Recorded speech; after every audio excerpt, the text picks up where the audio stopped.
Check.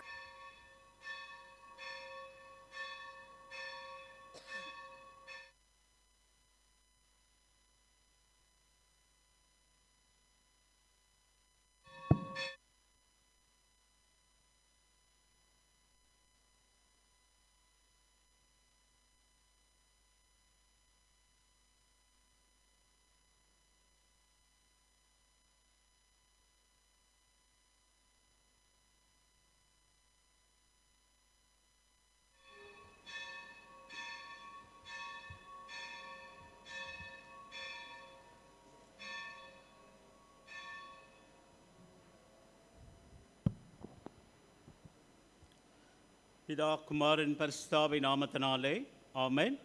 காலை ஆராதனைக்கு வந்திருக்கின்ற உங்கள் அனைவரையும் ஆண்டவராகிய இயேசு கிறிஸ்து நாமத்திலே வாழ்த்தி வரவேற்கின்றேன். ஜெபம் செய்வோம்.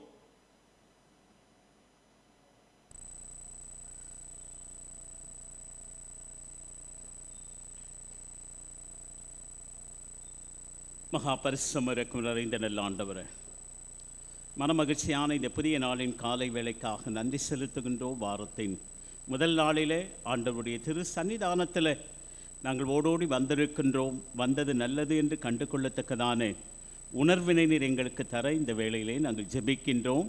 கடந்த காலங்கள் முழுவதும் கண்ணின் மணியைப் போல நீர் பாதுகாத்தை பராமரித்து அதற்கு நன்றி செலுத்தி இப்பொழுதும் அநேக விண்ணப்பங்களும் வேண்டுதல்களோடு கூட நாங்கள் உம்மிடத்திலே சமர்ப்பிக்க வந்திருக்கின்றோம். எங்களை நீர் ஏற்றுக்கொண்டு அங்கீகரித்து ஆசீர்வதித்து வழி அனுப்பும்படியாக இந்த வேளையிலே நாங்கள் ஜெபிக்கின்றோம். இந்த ஆராதனையை ஆசீர்வதித்து தாரும். துவக்கம் முதல் முடிவு பிறந்து பிரசன்னம் தங்கியிருக்கட்டும். வந்து கொண்டிருக்கின்ற மக்களை வெகு விரைவாய் நீர் கொண்டு வந்து சேரும். இந்த நாளிலும் உம்முடைய நாமத்தை புகழ்ந்து மேன்மைப்படுத்த இருக்கின்ற ஒவ்வொரு மத அடியவர்களுக்காகவும் நாங்கள் ஜெபிக்கின்றோம். தேவரீர் மாம்சமான யாவர் மேலும் என் ஆவியை ஊற்றுவேன் என்று சொன்ன அன்பு நிறைந்த நல்ல ஆண்டவரே, இந்த நாளிலும் கூட உம்முடைய ஆவியை நீர் அருள்மாறி பொழியத்தக்கதாக ஆவியிலே நாங்கள் அனலுள்ளவர்களாக அப்பா நாங்கள் வாழ அப்பா நீர் உதவி செய்ய இந்த வேளையிலே நாங்கள் ஜெபிக்கின்றோம். உம்முடைய நேச கரத்திற்குள்ளாக ஒவ்வொருவரையும் ஒப்புவிக்கின்றேன். ஆசீர்வதி வழி நடத்தும். ஏசும் ஜெபம் கேட்டு நல்ல பிதாவே, ஆமென். நாம் அனைவரும் எழுந்து நின்று பாமாலையிலே 361வது பாடலை சேர்ந்து பாடுவோம். பாமாலையின் 361.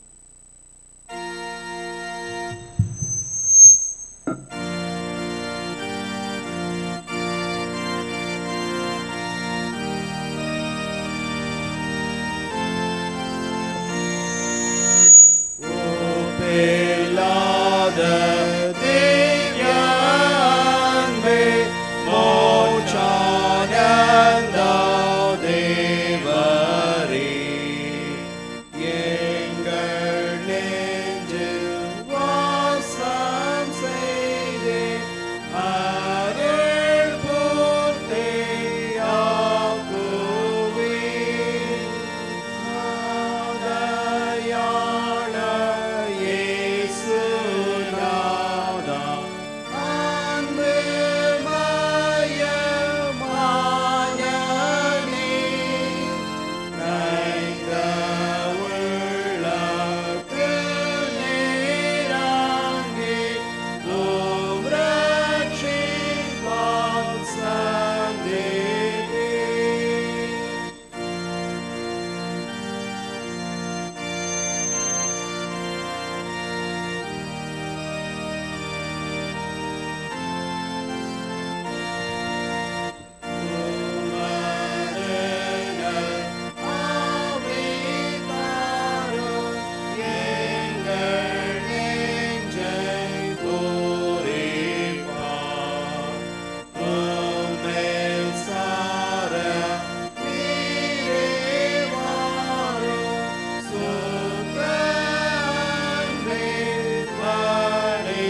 இரண்டாம் ஆராதனை முறைமை நாம் பின்பற்றுவோம்.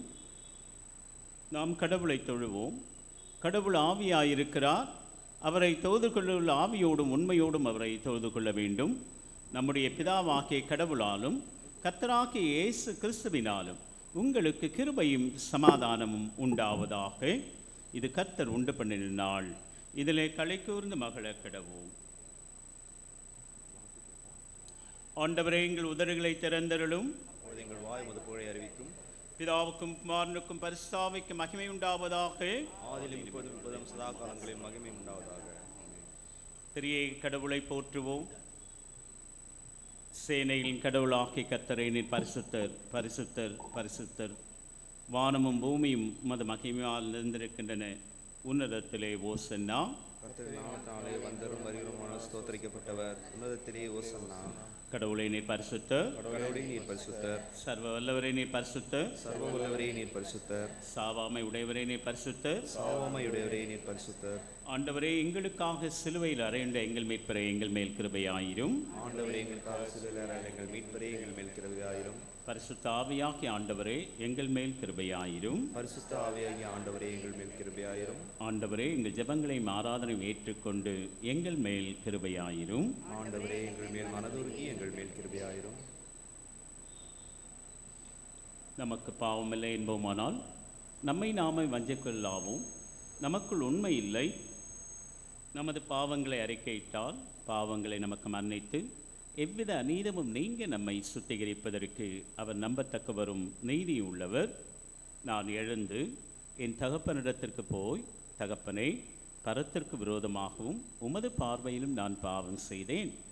இனி உம்முடைய மகன் மகள் என்று சொல்லப்படுவதற்கு நான் பாத்திரன் அல்லன். உம்முடைய கூலிக்காரரில் ஒருவனாக ஒருத்தியாக என்னை வைத்துக் கொள்ளும் என்பேன். கடவுள் ராஜ்யம் சமீபித்திருக்கிறது. மனந்துரும்பி நற்செய்தியில் நம்பிக்கை வையுங்கள். நமது பலவீனங்களுக்காக பரிதவிக்க முடியாத பிரதான ஆசாரியர் நமக்கிராமல் எல்லா விதத்திலும் நம்மை போல் சோதிக்கப்பட்டும் பாவமில்லாத பிரதான ஆசாரியரை நமக்கு இருக்கிறார். நாம் அமர்ந்திருந்து மௌனமாக நம்மை நாமே சோதித்தறிவோமாக.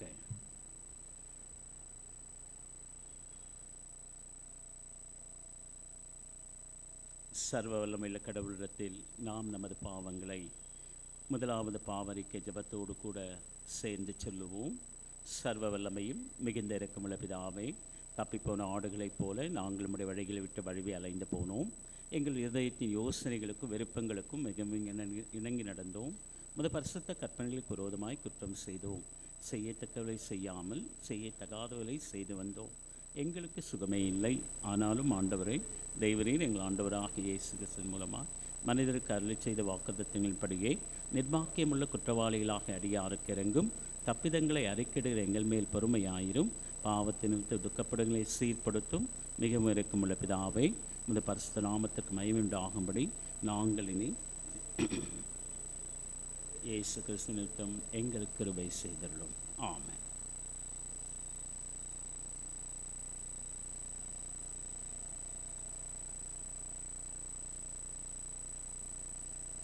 சர்வ வல்லமை மிகுந்த இரக்கமுள்ள ஆண்டவர், மன்னிப்பையும் பாவ நிமித்தையும் நமக்கு கட்டளையிட்டருளி வாழ்க்கையை சீர்படுத்துவதற்கான காலத்தையும் தமது பரிசுத்த ஆவியின் தேற்றுதலையும் தந்தருளுவாராக.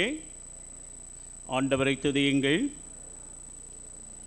அமர்வோம். திருமறை பாடங்கள் படிக்க கேட்போம்.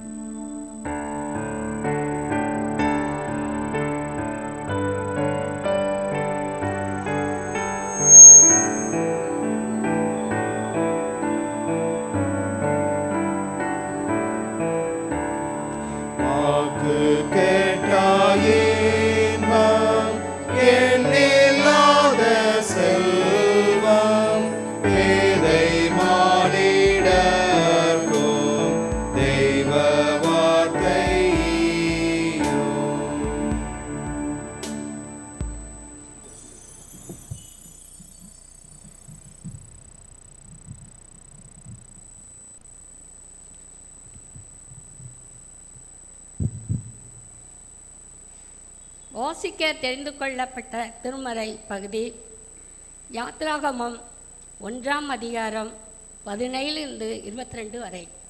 யாத்ராகமம் 1ஆம் அதிகாரம் 15 வசனம் முடிய.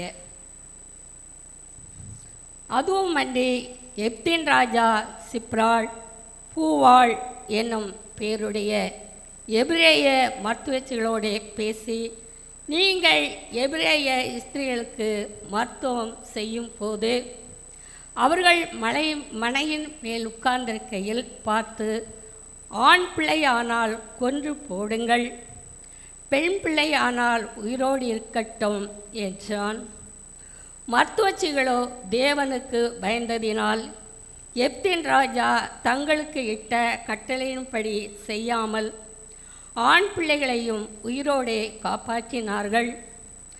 அதனால் எப்தின் ராஜா மருத்துவச்சிகளை அழைப்பித்து, நீங்கள் ஆண் பிள்ளைகளை உயிரோடே காப்பாற்றுகிற காரியம் என்ன என்று கேட்டான். அதற்கு மருத்துவச்சிகள் பார்வோனை நோக்கி, எபிரேய ஸ்திரீகள் எப்திய ஸ்திரீகளைப் போல் அல்ல, அவர்கள் நல்ல பலமுள்ளவர்கள். மருத்துவச்சிகள் அவரிடத்திலிருந்து போகும் முன்னே அவர்கள் பிரசத்தாகும் என்றார். இதுமித்தம் தேவன் மருத்துவச்சிகளுக்கு நன்மை செய்தார். ஜனங்கள் பெருகி மிகுதியும் பலத்தும் போனார்கள். மருத்துவச்சிகள் தேவனுக்கு பயந்ததினால் அவர்களுடைய குடும்பங்கள் தழைக்கும்படி செய்தார். அப்பொழுது பார்வோன் பிறக்கும் ஆண் பிள்ளைகளை எல்லாம் நதியிலே போட்டுவிடவும், பெண் பிள்ளைகளையெல்லாம் உயிரோடே வைக்கவும் தன் ஜனங்களுக்கு எல்லோருக்கும் கட்டளையிட்டான். வாசிக்க தெரிந்து கொள்ள பாடம் வாசித்து முடிந்தாயிற்று. தேவனுக்கே மகிமை.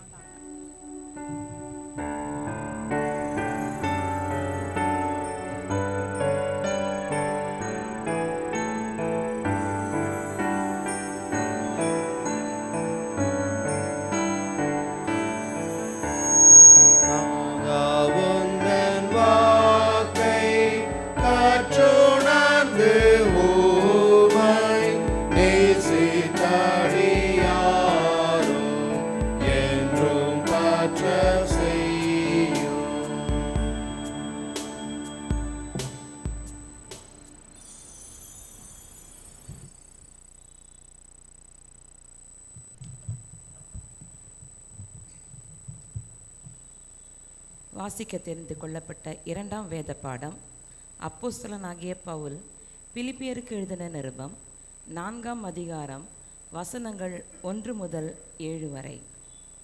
பிலிப்பியர் 4ஆம் அதிகாரம் வசனங்கள் 1 முதல்.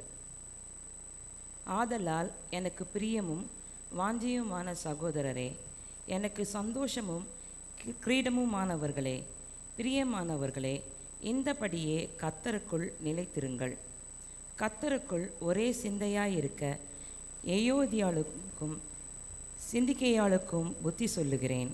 அன்றியும் என் உத்தம கூட்டாளியே, அவர்களுக்கு உதவியாய் இருக்கும்படி உன்னையும் வேண்டிக் கொள்கிறேன். அவர்கள் கிளேமெத்தோடும் மற்ற என் உடன் வேலையாட்களோடும் கூட சுவிசேஷ விஷயத்தில் என்னோடே கூட மிகவும் பிரயாசப்பட்டார்கள்.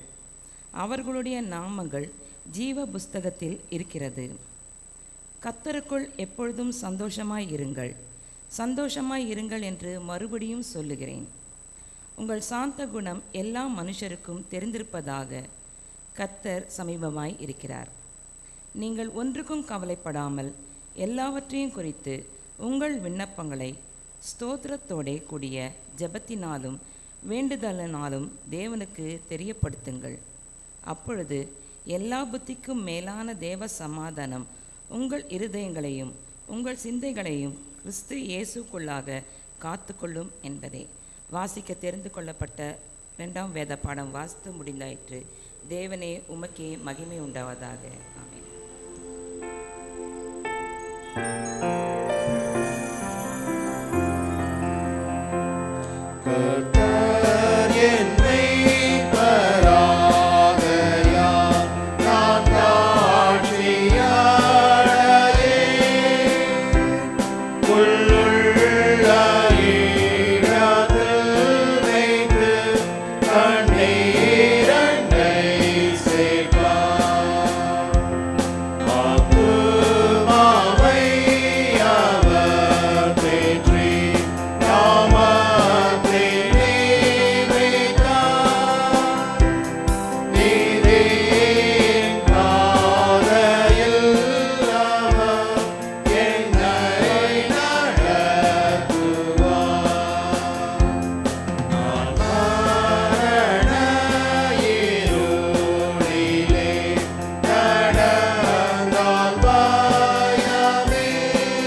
தெரிந்து கொள்ளப்பட்ட சங்கீதம் 132.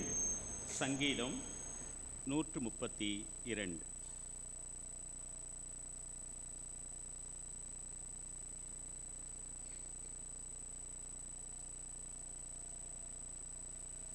கர்த்தாவே, தாவீதையும் அவனுடைய சகல உபத்திரவத்தையும் நினைத்தருளும்.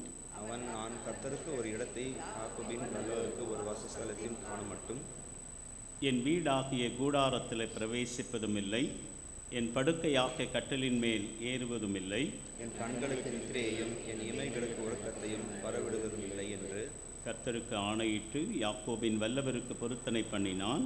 இதோ நாம் அதன் செய்தியை கேட்டு வானத்தின் வெளிகளில் அதை கண்டோம். அவருடைய வாசஸ்தலங்களுக்குள் பிரவேசித்து அவர் பாதப்படியில் பணிவோம். கர்த்தாவே, வல்லமை விளங்க பெட்டியுடன் நீர் உமது தாமர ஸ்தலத்திற்குள் எழுந்தருளும். உம்முடைய ஆசாரியர்கள் நீதியை தரித்து உம்முடைய பரிசுத்தவான்கள் கம்பீரிப்பார்களாக.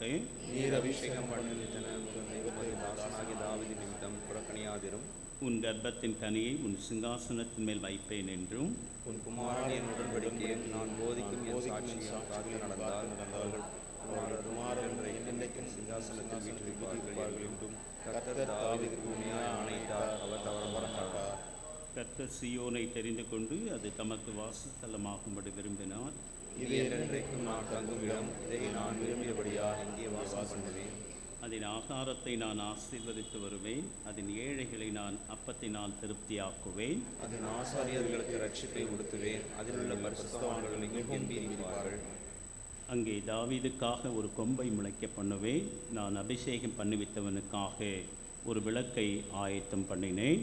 நான் சத்துருக்களுக்கு வெட்கத்தை உடுத்துவேன், அவன் மீதிலோ அவன் கிரீடம் பிடிக்கும் என்றார்.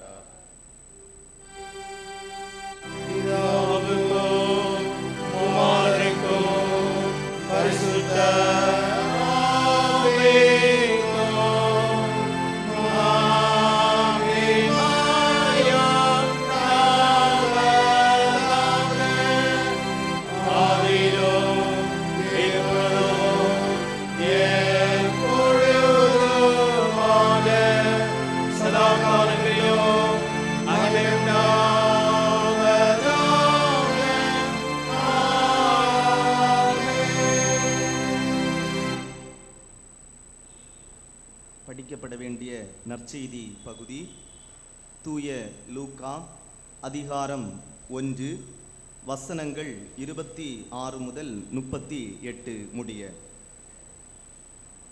தூய லூக்கா அதிகாரம் 1 வசனங்கள் 26 முதல் 38 முடிய. 6ஆம் மாதத்திலே காப்ரியேல் என்னும் தூதன் கலிலேயாவிலுள்ள நாசரேத் என்னும் ஊரில் தாவீதின் வம்சத்தானாகிய யோசேப்பு என்கிற நாமமுள்ள புருஷனுக்கு நியமிக்கப்பட்டிருந்த ஒரு கன்னிகையினிடத்திற்கு தேவனாலே அனுப்பப்பட்டான். அந்த கன்னிகையின் பேர் மரியாள். அவள் இருந்த வீட்டில் தேவதூதன் பிரவேசித்து, கிருபை பெற்றவளே வாழ்க, கர்த்தர் உன்னுடனே இருக்கிறார், ஸ்திரீகளுக்குள்ளே நீ ஆசீர்வதிக்கப்பட்டவள் என்றான். அவளோ அவனை கண்டு அவன் வார்த்தையினால் கலங்கி, இந்த வாழ்த்துதல் எப்படிப்பட்டதோ என்று சிந்தித்து கொண்டிருந்தாள்.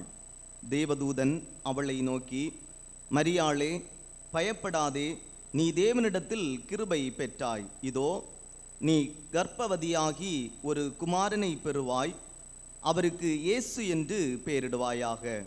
அவர் பெரியவராய் இருப்பார், உன்னதமானவருடைய குமாரன் எனப்படுவார். கர்த்தராகிய தேவன் அவருடைய பிதாவாகிய தாவீதின் சிங்காசனத்தை அவனுக்கு கொடுப்பார். அவர் யாக்கோபின் குடும்பத்தாரை என்றென்றைக்கும் அரசாளுவார், அவருடைய ராஜ்யத்திற்கு முடிவிராது என்றான். அதற்கு மரியாள் தேவதூதனை நோக்கி, இது எப்படியாகும்? புருஷனை அறியேனே என்றாள். தேவதூதன் அவளுக்கு பிரதியுத்தரமாக, பரிசுத்த ஆவி உன்மேல் வரும், உன்னதமானவருடைய பலம் உன்மேல் நிழலிடும். ஆதலால் உன்னிடத்தில் பிறக்கும் பரிசுத்தமுள்ளது தேவனுடைய குமாரன் எனப்படும். இதோ, உனக்கு இனத்தாளாயிருக்கிற எலிசபெத்தும் தன் முதிர் வயதிலே ஒரு புத்திரனை கர்ப்பம் தரித்திருக்கிறாள். மலடி எனப்பட்ட அவளுக்கு இது 6ஆம் மாதம். தேவனாலே கூடாத காரியம் ஒன்றுமில்லை என்றான். அதற்கு மரியாள், இதோ, நான் ஆண்டவருக்கு அடிமை, உம்முடைய வார்த்தையின்படி எனக்கு ஆக கடவது என்றாள். அப்பொழுது தேவதூதன் அவளிடத்திலிருந்து போய்விட்டான். வாசிக்க தெரிந்து கொள்ளப்பட்ட நற்செய்தி பாடம் வாசித்தாயிற்று. கிறிஸ்துவே உமக்கே மகிமை உண்டாவதாக. ஆமென். சபையார் உட்காரவும்.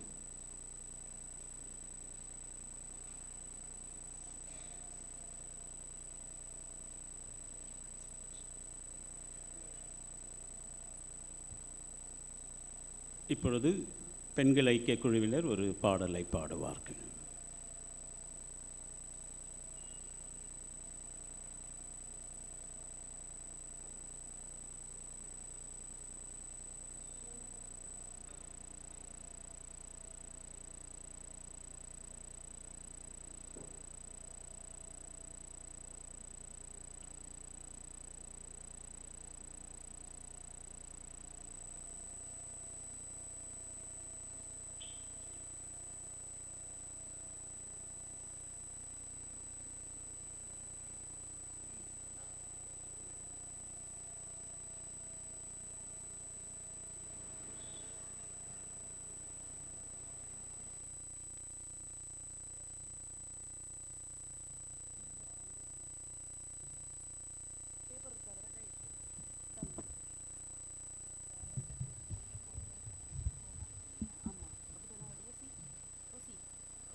நாம் அனைவரும் எழுந்து நின்று கீர்த்தனையில் 429வது பாடலை சேர்ந்து பாடுவோம். கீர்த்தனையில் 429.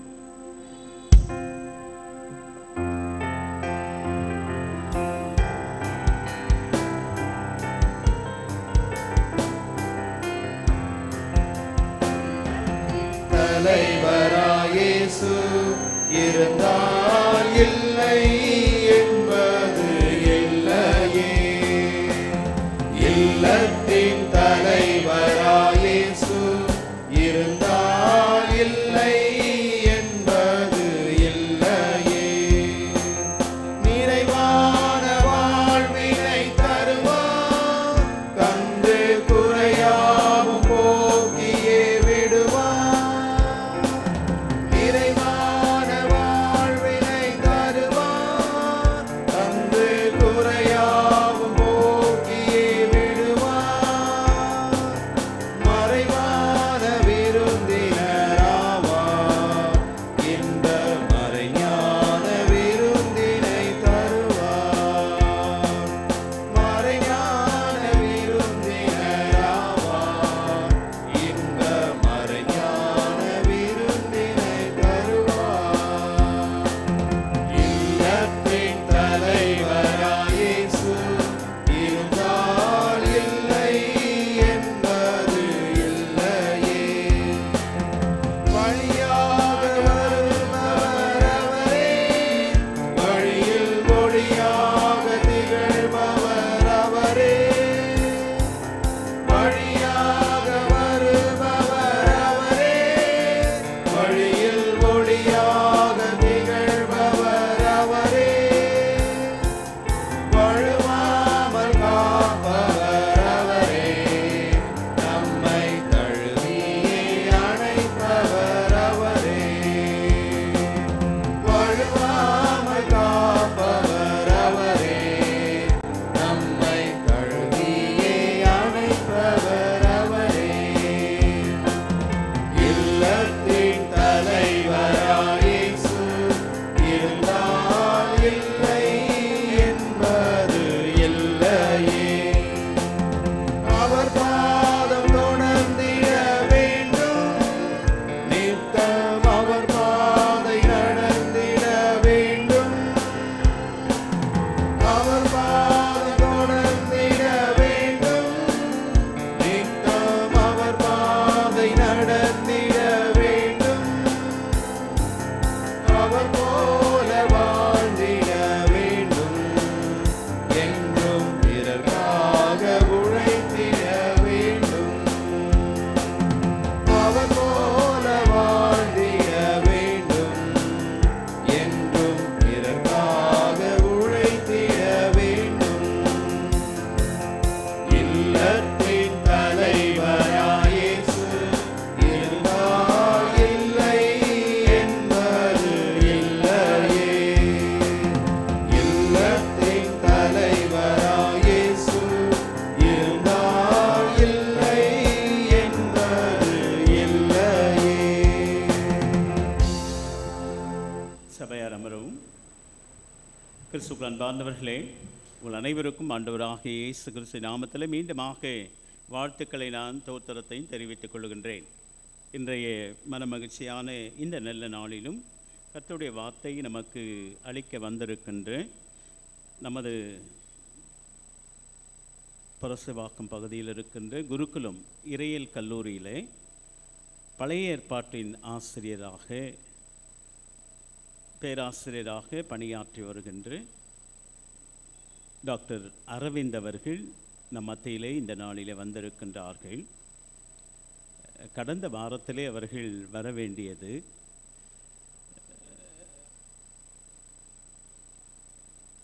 ஆனால் அது இந்த வாரத்திலே அவர்களுக்கான கடவுள் நியமித்திருக்கிறார் இந்த நாளை. ஆகவே அவர்கள் இந்த நாளிலே நேரத்தோடு கூட நம்மிடத்தில் வந்து இப்பொழுது கர்த்தருடைய வார்த்தையை நம்மிடத்தில் பகிர்ந்து கொள்ள அவர்களை அன்போடு அழைக்கின்றேன். கர்த்தருடைய வார்த்தை அளிக்க கேட்க நாம் ஆண்டவருடைய சமூகத்திலே நம்ம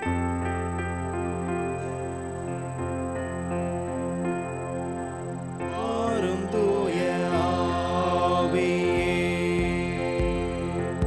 உம்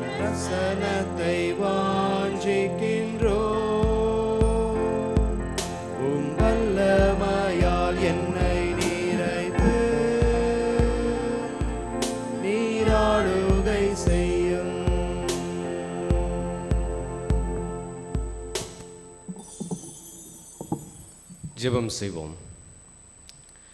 எங்கள் தாயும் தந்தையுமாயிருக்கிற சர்வ வல்லமையுள்ள கடவுளே, இந்த மன மகிழ்ச்சியான வழிபாடு வேலைக்காக உமக்கு நன்றி செலுத்துகிறோம்.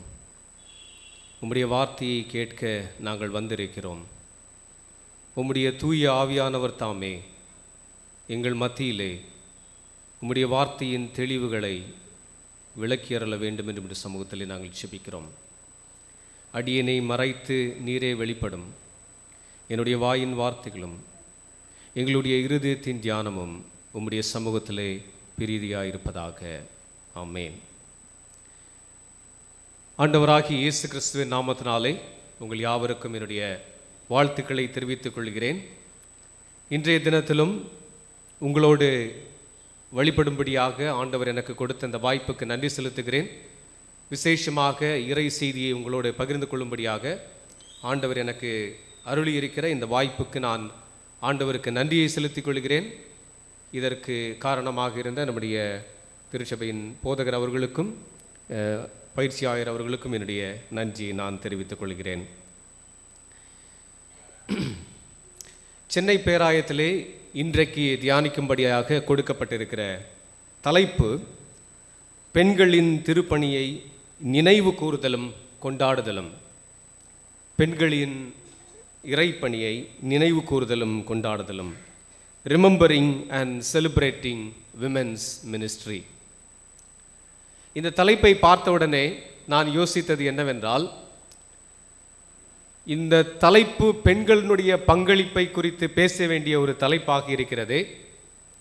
ஒரு ஆணாகிய நான் ஒரு சரியான நபராக இருப்பேனா இந்த தலைப்பின் கீழாக இறை செய்தியை கொடுப்பதற்கு? ஆனால் இன்னொரு எண்ணம் வந்தது. பல நிலைகளிலே பெண்களுடைய பங்களிப்பை நாம் கண்டு கொள்வதில்லை, அல்லது பெண்களுடைய பங்களிப்பை குறித்து அதிகமாக பேசுவது இல்லை. எனவே பெண்களுடைய பங்களிப்பு, விசேஷமாக திருப்பணியில், இறைப்பணியில், இதை நான் பேசுவது, ஒரு ஆணாக பேசுவது நன்றாக இருக்கும் என்று நான் எண்ணினேன். ஏனென்றால் அவர்களுடைய திருப்பணியை, அவர்களுடைய பங்களிப்பை நாம் அங்கீகரிக்க வேண்டியது மிக மிக முக்கியமானதாக காணப்படுகிறது. எனவே இது ஒரு விசேஷமான ஒரு தலைப்பு.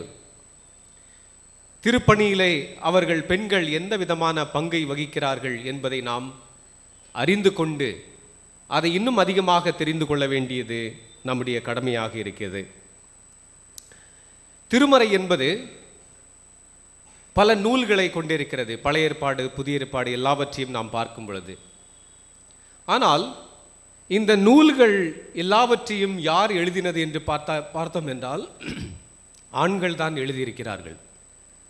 இது கடவுளுடைய வார்த்தை, ஆவியானவருடைய ஏவுதலினால் எழுதப்பட்டிருக்கிறது. ஆனால் எழுதினவர்கள் யார்? ஆண்கள். மேபி அதனாலேயே பெண்களுடைய பங்களிப்பு அதிகமாக கூறப்படவில்லை, கண்டு கொள்ளப்படவில்லை என்று சொல்லலாம். ஆண்களுடைய பெயர்கள் அதிகமாக கொடுக்கப்பட்டிருக்கும், பெண்களுடைய பெயர்கள் கொடுக்கப்பட்டிருக்காது. இன்னாருடைய மனைவி அல்லது பெண்கள் என்று பொதுவாக கொடுக்கப்பட்டிருக்குமே தவிர பெண்களினுடைய பெயர்களும் அவருடைய முக்கியத்துவம் மிக குறைவாக இருக்கும்.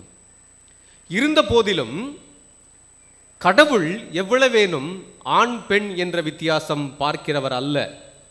காரணம், திருமறை தெளிவாக சொல்லுகிறது, தேவன் பட்சபாதம் உள்ளவர் அல்லவே என்று. நாம் ஆதியாகமத்தை எடுத்து வாசித்து பார்த்தோம் என்றாலும் தெரியும். 1வது அதிகாரத்திலே 26 முதல் 28வது வசனங்களை நாம் பார்த்தோம் என்றால், ஆணும் பெண்ணுமாக அவர்களை சிருஷ்டித்தார் என்று சொல்லப்பட்டிருக்கிறதை நாம் பார்க்கலாம். எனவே கடவுளுக்கு முன்பாக ஆண் பெண் என்ற வித்தியாசம் இல்லை. இன்று ஆண்களுக்கு நிகராக பெண்களும் எல்லா துறைகளிலும் உயர்ந்திருக்கிறதை நாம் பார்க்கிறோம். அது மாத்திரமல்ல, இறைப்பணியிலும் திருப்பணியிலும் ஆயர்களாகவும் திருச்சபையின் அங்கத்தினர்களாகவும் பெண்களினுடைய செயல்பாடு மிகவும் அதிகமாக இருக்கிறது என்று நாம் சொல்லலாம். ஆண்கள் என் மேலே கோவப்பட மாட்டீர்கள் என்று நினைக்கிறேன். பெண்கள் ஆக்சுவலி ஒரு 10 வேலை அவர்களிடம் கொடுத்தால் அழகாக செய்வார்கள். அதுதான் சைக்காலஜி அதை தான் சொல்லுகிறது. என்னன்னு சொல்லுகிறது? They are versatile. அவர்களிடம் இப்போ என்னை பொறுத்தவரை எனக்கு ஒரு வேலை, எனக்கு 10 வேலை கொடுத்தால் ஒரு வேலையை முடித்துவிட்டு அடுத்த வேலை இப்படி தான் செய்ய முடியுமே தவிர 10 வேலையும் ஒரே நேரத்தில் எனக்கு செய்ய முடியாது. எனவே இப்படி பெண்களுக்கு பலவிதமான விசேஷித்த ஞானம் இருக்கிறது, அல்லது விசேஷித்த முறையிலே அவர்கள் செயல்பட முடியும். எனவே இன்றைக்கு இந்த தலைப்பு என்னை பொறுத்த வரைக்கும் ஒரு மிகப்பெரிய தலைப்பாக, முக்கியமான தலைப்பாக இருக்கிறது என்று நான் நம்புகிறேன். நாம் வாசிக்க கேட்ட திருமறை பகுதிகளில் இருந்து 3 குறிப்புகளை, பெண்களுடைய பங்களிப்பை அல்லது திருப்பணியிலே பெண்களுடைய பங்களிப்பை சுருக்கமாக தியானிக்கும்படியாக நான் உங்களை அன்போடு அழைக்கிறேன்.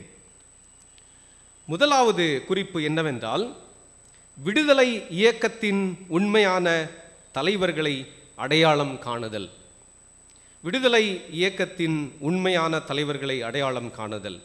Identifying the real leaders of the liberation moment.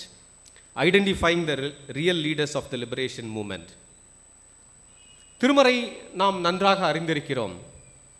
இஸ்ரவேல் மக்கள் ஆதியாகமத்தின் கடைசி பகுதியிலே நாம் பார்க்கும் பொழுது யாக்கோபும் அவனுடைய பிள்ளைகளும் எகிப்திற்கு செல்லுகிறதை நாம் பார்க்கிறோம். எகிப்திலே அவர்கள் தலை தொங்குகிறார்கள். எகிப்திலே யோசேப்பை அறியாத ஒரு மன்னன் வருகிறான். வந்து இவர்கள் அதிக கூட்டமாகி விடுவார்கள் என்று அவர்களை அடிமைப்படுத்துகிறதை நாம் பார்க்கிறோம். இப்படி அடிமைப்படுத்தப்பட்ட மக்கள் கடவுளிடம் கூக்குரலிடுகிறதை நாம் பார்க்கிறோம்.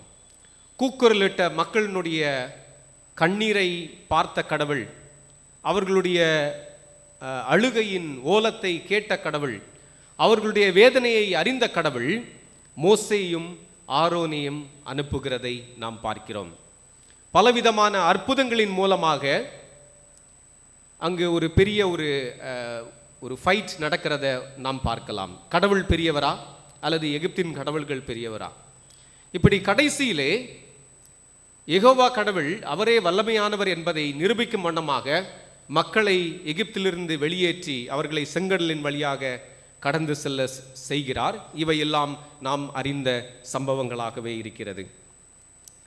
எனவே இந்த விடுதலை பயணம், எக்ஸோடஸ் ஈவெண்ட், இதை நாம் படிக்கும் பொழுது நம்முடைய நினைவுக்கு வருவதெல்லாம் என்ன? யார் இதிலே முக்கியமான தலைவர்களாக இருந்தார்கள்? யார் இதிலே முக்கியமான தலைவர்களாக இருந்தார்கள்? மோசேயும் ஆரோனும் முக்கியமான தலைவர்களாக இருந்தார்கள் என்பதை நாம் பார்க்கிறோம். அவர்களின் மூலமாக தான் இந்த விடுதலை பயணம் நடந்தது என்பதை நாம் பார்க்கிறோம்.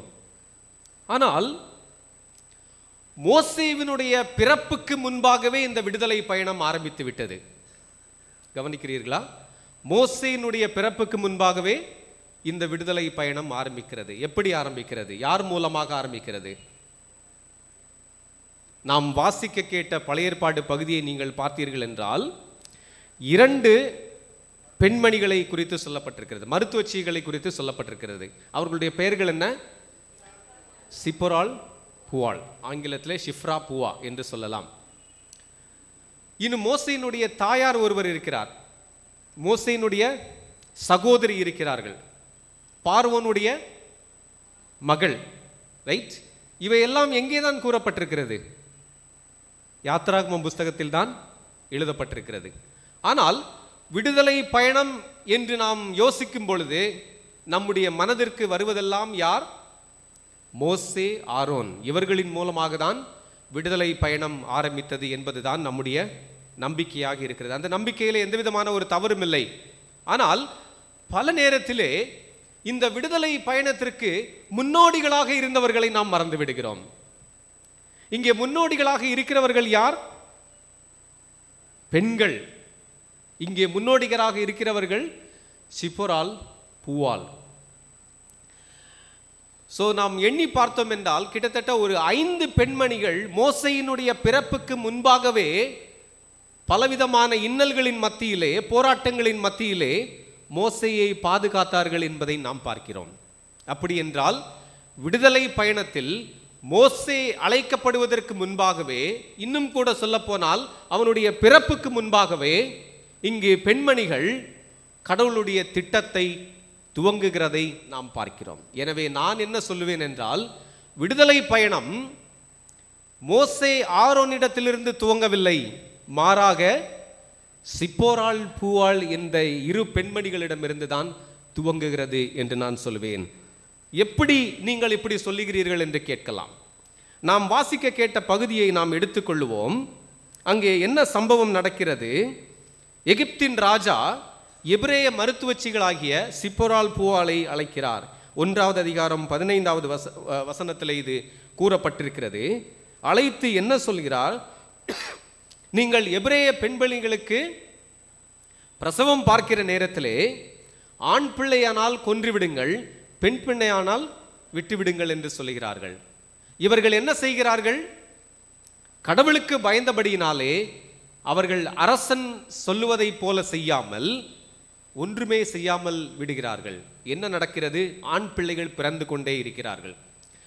ஆண் பிள்ளைகள் அதிகரித்து கொண்டே இருக்கும் பொழுது மறுபடியும் அரசன் அவர்களை அழைத்து கேட்கிறான், என்ன செய்தீர்கள் என்று சொல்லும் பொழுது அவர்கள் மறுமொழியாக சொல்லுகிறார்கள், எகிப்தின் ஸ்திரீகளை போன்றவர்கள் அல்ல எபிரேய ஸ்திரீகள், எபிரேய பெண்மணிகள் மிகவும் வலிமை வாய்ந்தவர்கள், நாங்கள் போவதற்கு முன்பாகவே அவர்கள் பிரசவமாகி விடுகிறது, பிள்ளை பெற்று விடுகிறார்கள் என்று சொல்லுகிறார்கள்.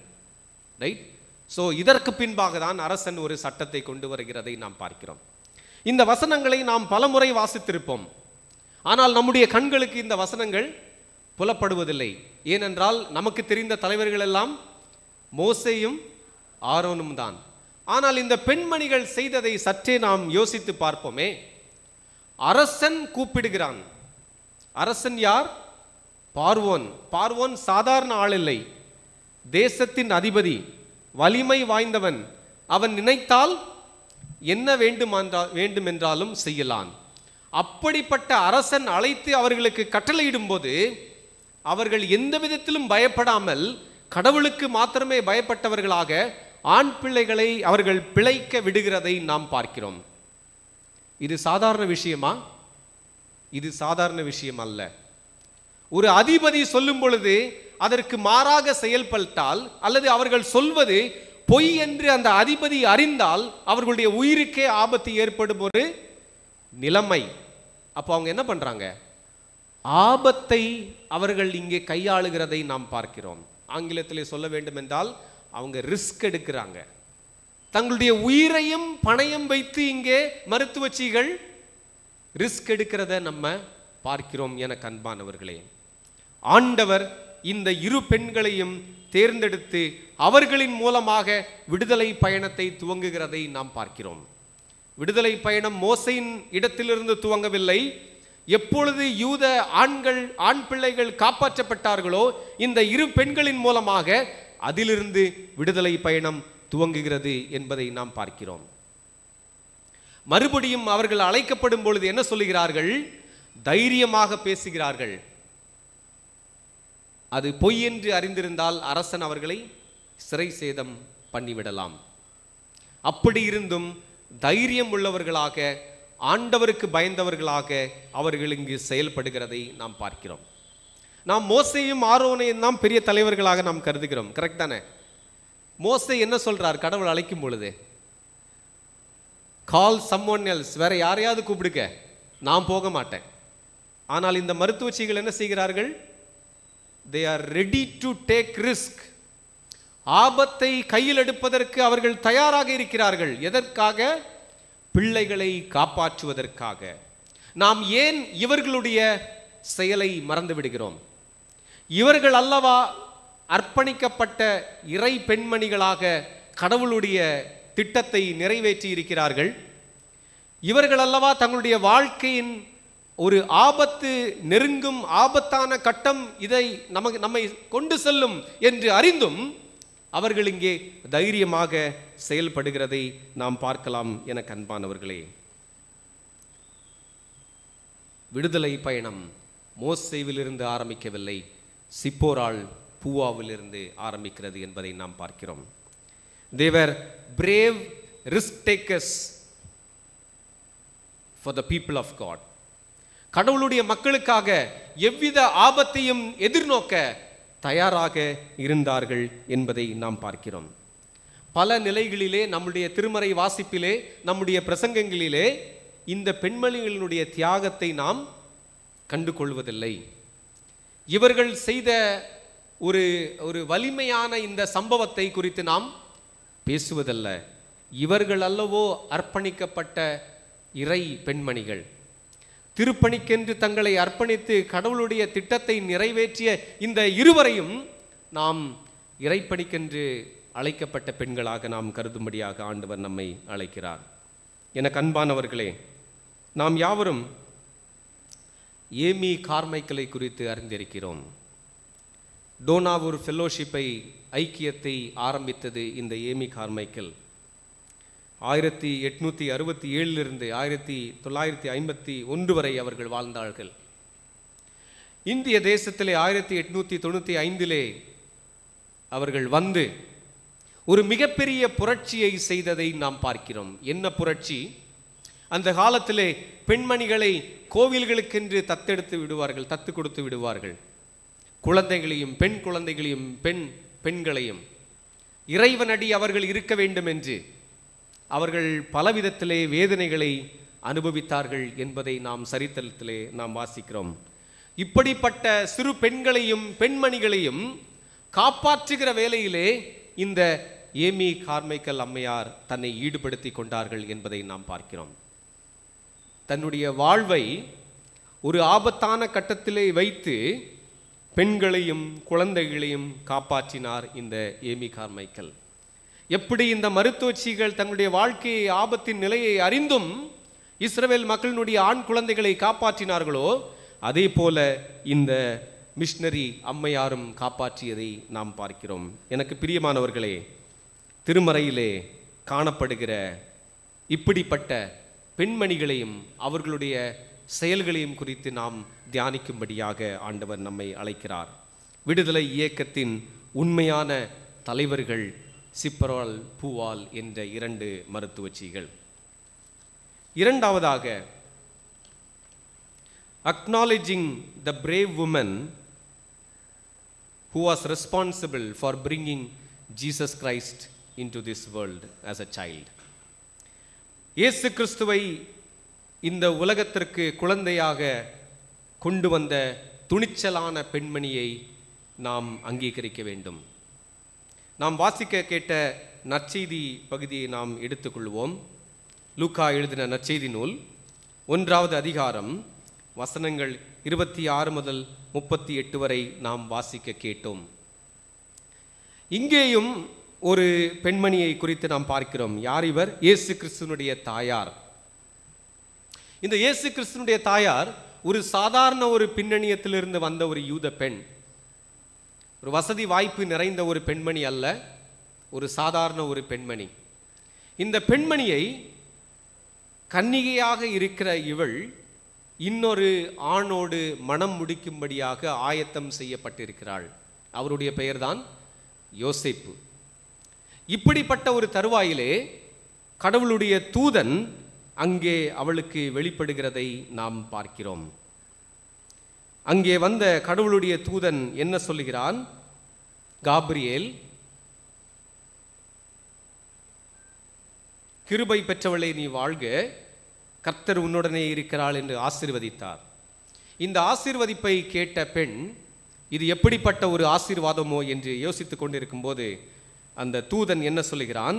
இதோ நீ கர்ப்பவதியாகி ஒரு குமாரனை பெறுவாய், அவருக்கு இயேசு என்று பெயரிடுவாயாக. இவள் மிகவும் குழப்பத்தில் நிறைந்தவளாக காணப்படுகிறாள். காரணம், இன்னும் திருமணமாகவில்லை. ஆனால் இப்பொழுது தேவதூதன் சொல்லுகிறான், நீ கர்ப்பவதியாவாய், ஒரு குமாரனை பெறுவாய் என்று சொல்லுகிறதை பார்க்கிறோம். நிச்சயமாக எந்த பெண்மணிக்கும் ஒரு சந்தேகம் வரும். அந்த சந்தேகத்தை இவள் கேட்கும் பொழுது மேலும் அந்த தூதன் சொல்லுகிறான், பரிசுத்த ஆவி உன்மேல் வரும். 35வது வசனம், உன்னதமானவருடைய பலன் உன்மேலே நிழலிடம், ஆதலால் உன்னிடத்தில் பிறக்கும் பரிசுத்தம் உள்ளது, தேவனுடைய குமாரன் எனப்படும் என்று சொல்லுகிறதை நாம் பார்க்கிறோம். இந்த சம்பவத்தையும் பல நிலைகளிலே பல நேரங்களிலே நாம் எப்படி வாசிக்கிறோம்? ஒரு சாதாரண ஒரு சம்பவமாக நாம் வாசித்து விடுகிறோம். ஏன் இதை நாம் ஆழமாக வாசிக்க வேண்டும் என்றால், இயேசு கிறிஸ்துவனுடைய தாயாராகிய மரியாள் வாழ்ந்த யூத பின்னணியத்தை நாம் நிச்சயமாக அறிய வேண்டியது நம்முடைய கடமை. அப்பொழுதுதான் இந்த பகுதி நமக்கு தெளிவாக புரியும். யூத மக்கள் ஒரு பெண் திருமணத்திற்கு முன்பாக ஒரு குழந்தையை பெற்றெடுத்தாள் என்றால் என்ன செய்வார்கள்? அவள் கல்லெறிந்து கொல்லப்படுவாள். காரணம், இது எப்படி பிறந்த குழந்தை என்று தெரியாது. நான் புருஷனை அறியனே என்று இங்கே சொல்லுகிறாள் மரியாள்.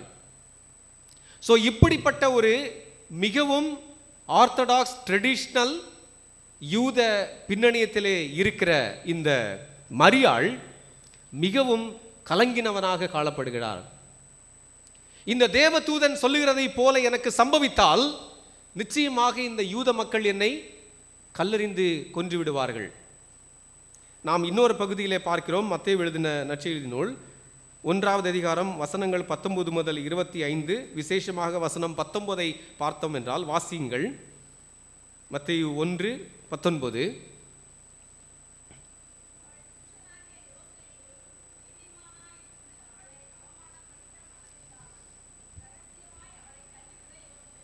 நன்றி. அவளுடைய புருஷனுக்கும் தேவதூதன் வெளிப்படும் பொழுது அவன் என்ன யோசிக்கிறான்? எனக்கென்று நிச்சயித்திருக்கிற இந்த பெண்ணுக்கு ஒரு குழந்தை பிறக்கும் என்று சொல்லுகிறார்கள், அவர் மேசியா என்று சொல்லுகிறார்கள். இதையெல்லாம் நாம் கேள்விப்பட்டதில்லை. அவர் இந்த உலகத்தை ரட்சிக்கப் போகிறார் என்று சொல்லுகிறார்கள். ஆனால் அவன் நீதிமானாக இருந்தபடினாலே அந்த பெண்மணியை பொது வழியிலே கொண்டு வராமல், குற்றம் சாட்டாமல், கல்லெறிந்து கொல்லப்படுகிற நிலைக்கு கொண்டு வராமல் என்ன யோசிக்கிறான்? இவளை ரகசியமாக நான் தள்ளிவிட வேண்டும் என்று யோசிக்கிறான். ஆனால் மறுபடியும் தேவதூதன் அவனுக்கு சொன்ன பிற்பாடுதான் அவன் மரியாளை ஏற்றுக்கொள்ளுகிறதை நாம் பார்க்கிறோம். ஸோ இவளுக்கென்று மரியாளுக்கென்று தேர்ந்தெடுக்கப்பட்டிருந்த இந்த ஆண்மகனும் இவளை எப்படியாவது தள்ளிவிட வேண்டும் என்று யோசித்தான். காரணம், இது யூத கலாச்சாரம் அல்ல. புருஷனை அறியாமல் எப்படி குழந்தை பிறக்கும்? அது கற்காலம், அப்பொழுது இருந்த காலம். ஸோ இப்படி இருக்கிற பட்சத்திலே மரியாளினுடைய சிச்சுவேஷனை, அவளுடைய சூழலை நாம் சற்றே யோசித்து பார்க்க வேண்டும்.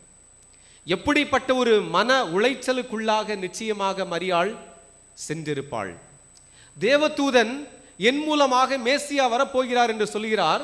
புருஷனை அறியாமல் பரிசுத்த ஆவியினாலே என்னிடத்திலே அவருடைய வித்து உண்டாகும், அது பரிசுத்த வித்து, அது மேசியா, அது பிறக்கும் என்று சொல்லுகிறார்களே, நான் என்ன செய்வது, யாரிடம் சொல்வது என்று அவள் யோசித்திருக்கலாம். தன்னுடைய பெற்றோர்களோ நெருங்கியவர்களோடு சொன்னால் நிச்சயமாக அவர்கள் வேடிக்கையாக பார்ப்பார்கள், அவளை கல்லெறிந்து கொல்லவும் நேரிடும். தயவு செய்து மரியாளினுடைய இந்த மன உளைச்சலை நாம் அறிந்து கொள்ள வேண்டும். நாம் வேக வேகமாக இந்த வசனங்களை வாசித்து சென்று விடுகிறோம். ஸோ அப்படிப்பட்ட ஒரு சூழலிலே எனக்கு என்ன நேரிட்டாலும் பிறவாக இல்லை, மேசியாவை கொண்டு வருவதற்கு நான் ஒரு கருவியாக கடவுள் என்னை தேர்ந்தெடுத்தால் நான் அதற்கு தயாராக இருக்கிறேன் என்று கடைசியாக என்ன சொல்கிறாள்? இதோ நான் ஆண்டவருக்கு அடிமை என்று சொல்லுகிறதை நாம் பார்க்கிறோம். எனக்கு அன்பானவர்களே, மரியாள் தன்னுடைய வாழ்க்கையை இயேசு கிறிஸ்துவை இந்த உலகத்திலே கொண்டு வருவதற்கு பயணம் வைத்தாள் என்பதை நாம் பார்க்கிறோம். அவள் பணயம் வைத்தாள், தன்னுடைய வாழ்க்கையை அவள் தியாகம் செய்தாள். யோசேப்பும் அதற்கு கூட உதவியாக இருந்தார். ஆனால் எல்லாவிதமான கலாச்சார அல்லது யூத மத சடங்குகள் எல்லாவற்றுக்கும் மேலாக அதை எதிர்த்து மரியாள் இங்கே செயல்படுகிறதை நாம் பார்க்கிறோம். ஸோ மரியாள் இங்கே என்ன பண்றா? She is taking a risk. அவள் ஆபத்தை கையில் எடுக்கிறதை நாம் பார்க்கிறோம். அவள் ரிஸ்கை கையில் எடுக்கிறதை நாம் பார்க்கிறோம். இயேசு கிறிஸ்து இந்த உலகத்திலே மனிதனாக பரிசுத்த ஆவியானவரின் மூலமாக பிறந்திருந்தாலும் அவரை மனிதனாக கொண்டு வருவதிலே மரியாளினுடைய பங்கு அதிகமாக இருந்தது என்பதை நாம் பார்க்கிறோம். எனக்கு அன்பானவர்களே, பல நேரத்திலே நாம் இதை சற்றேனும் யோசித்து பார்க்காதவர்களாக இருந்தோம். மரியாள் தன்னுடைய வாழ்வை மேசியாவுக்காக தியாகம் செய்ததை நாம் பார்க்கிறோம். இதை அவர்களுடைய கலாச்சாரமோ அவருடைய மத தலைவர்களோ அவருடைய குடும்பத்தாரோ அறிந்தால், இவள் வேறு எப்படியோ பிள்ளையை பெற்றிருக்கிறாள், நம்மை ஏமாற்றுகிறாள் என்று சொல்லி அவளை கல்லெறியவும் நேரிடும். அப்படிப்பட்ட சூழலிலும் அவள் எக்ஸ்ட்ரா மைல் எடுக்கிறதை நாம் பார்க்கிறோம். மரியாள் ஒரு எக்ஸ்ட்ரா மைல் எடுக்கிறாள். இயேசு கிறிஸ்துவை இந்த உலகத்திலே கொண்டு வருவதற்கு தன்னுடைய வாழ்வை தியாகம் செய்கிறதை நாம் பார்க்கிறோம். தொடர்ந்து அந்த பிள்ளையை பெற்ற பிறகும் அரசனுக்கு பயந்து, ஏரோதுக்கு பயந்து அவர்கள் பிள்ளையை எகிப்திற்கு கொண்டு செல்கிறதை நாம் பார்க்கிறோம். ஸோ அந்த குழந்தையை பெற்றெடுப்பதில் மாத்திரமல்ல, அந்த குழந்தையை காப்பாற்றுவதிலும் மரியாள் தன்னை முழுமையாக ஈடுபடுத்தி கொண்டாள் என்பதை நாம் பார்க்கிறோம். என அன்பானவர்களே, ஏன் நாம் மரியாளை ஒரு இறைவனின் திருப்பணியாளராக நாம் பார்ப்பது இல்லை? ஒரு இறைவனின் விசுவாசம் உள்ள, தன்னுடைய வாழ்க்கையை தியாகம் செய்த ஒரு இறை பணியாளராக நாம் பார்க்க மறுத்து விடுகிறோம். ஆண்டவர் மரியாளினுடைய தியாகத்தை நாம் உணர்ந்து, அவளுடைய தியாகத்தை போல நாமும் கடவுளாலே அழைக்கப்படும் பொழுது அவருக்கு உண்மையாக இருக்கும்படியாக ஆண்டவர் நம்மை அழைக்கிறார். நாம் யாவரும் இன்று வெள்ளூரில் இருக்கிற கிறிஸ்தவ மருத்துவமனையை குறித்து நாம் அறிவோம். இந்த மருத்துவமனையை ஆரம்பித்ததில் முக்கிய பங்கை வகித்தவர் யார்? ஐடா ஸ்கடர் என்பதை நாம் நன்றி அறிவோம். ஏன் ஐடா ஸ்கடர் என்ற ஒரு அமெரிக்காவை சேர்ந்த ஒரு மருத்துவர் இங்கே வந்து நமக்கு பணிபுரிய வேண்டும்? அவள் விடுமுறையிலே இங்கே வந்த பொழுது பெண் மருத்துவர்கள் இல்லாததினாலே, பிரசவம் பார்க்க பெண் மருத்துவர்கள் இல்லாததினாலே 2 பெண்கள், அதிகமானவர்கள் இறந்து கொண்டே இருந்ததை பார்க்கும் பொழுது அவள் மிகவும் வேதனைப்பட்டவளாக இருந்தாள். நம்முடைய கலாச்சாரத்திலே அந்த நாட்களிலே ஆண் மருத்துவர்கள் பெண்களை பார்க்க மாட்டார்கள். விசேஷமாக அவர்கள் பிள்ளைகளை பெற்றெடுக்கும் பொழுது. இப்படிப்பட்ட சூழலிலே இந்த நிலை மாற வேண்டும் என்று சொல்லி தன்னுடைய தேசத்திற்கு சென்று அவள் மருத்துவ படிப்பை படித்து ஒரு மருத்துவ மிஷனரியாக இந்தியாவுக்கு மறுபடியும் வருகிறதை நாம் பார்க்கிறோம். வருகிற இந்த ஐடா ஸ்கடர் 1899 வந்தாள். 1902 ஒரு மருத்துவமனையை ஆரம்பிக்கிறார்கள் வேறே பேரிலே. பிற்பாடுதான் இது இந்த கிறிஸ்டியன் மெடிக்கல் காலேஜாக மாற்றப்படுகிறது என்பதை நாம் பார்க்கிறோம். இங்கே நாம் அறிந்து கொள்ள வேண்டிய ஒரு உண்மை என்னவென்றால், இந்த ஐடா ஸ்கடர் பெண்கள் இறந்து போகிறார்கள், அவர்களோடு இருக்கிற குழந்தைகளும் இறந்து போகிறார்கள். இவர்களை காப்பாற்ற வேண்டும். இவர்களை காப்பாற்றுவதற்கு நான் ஒரு மருத்துவராக இங்கே வர வேண்டும். நான் ஒரு மருத்துவராக மட்டும் வந்தால் போதாது, இந்த மருத்துவ படிப்பை பெண்களும் படிப்பதற்கு நான் உதவி செய்ய வேண்டும் என்று பாடுபட்டதின் நிமித்தமாக தான் இன்று அந்த மருத்துவமனை இன்றளவும் தன்னுடைய சேவையை தொடர்ந்து கொண்டே செய்கிறதை நாம் பார்க்கிறோம். என அன்பானவர்களே, ஐடா ஸ்கடர் கடவுளுக்காக ஒரு ரிஸ்க் எடுத்ததை நாம் பார்க்கிறோம்.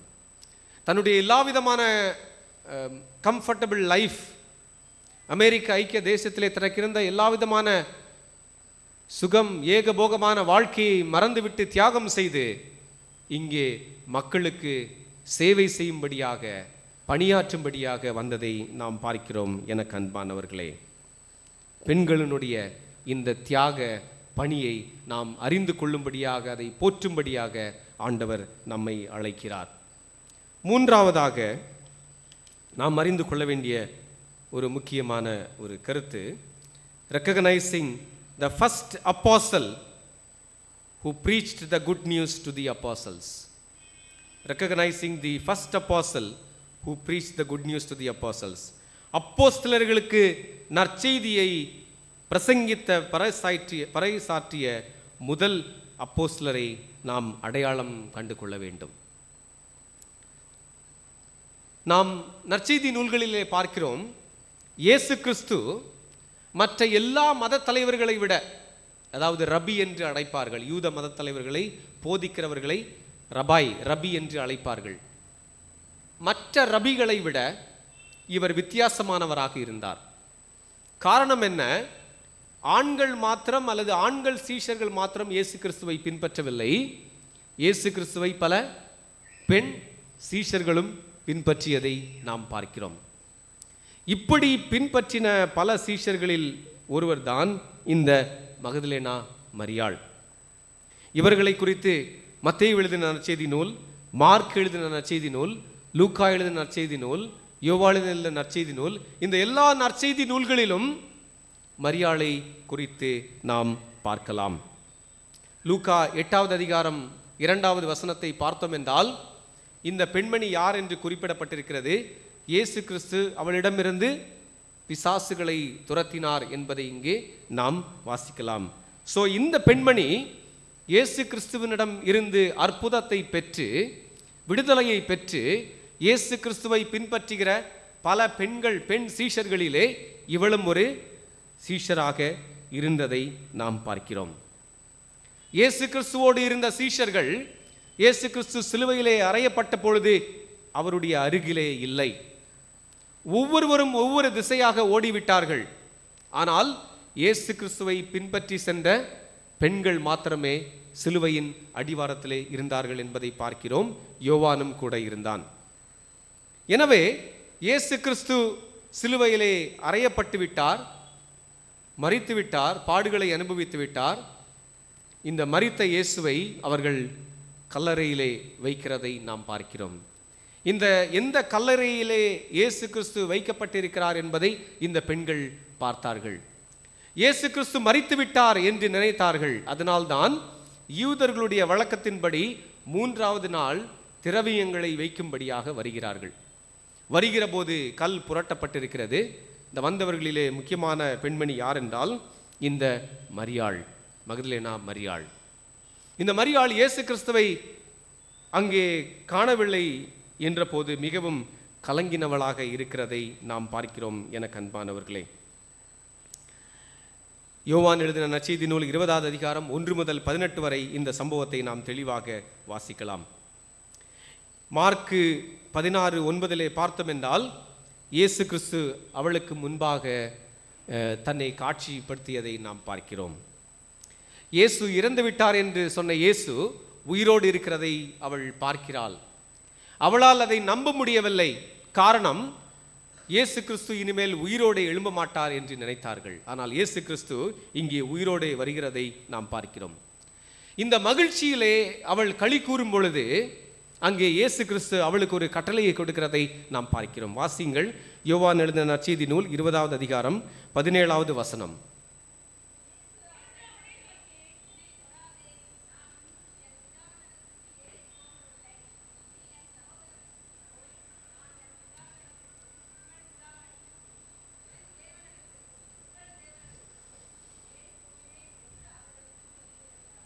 இயேசு கிறிஸ்து உயிர்த்தெழுந்ததை முதலாவது பார்த்தது யார்?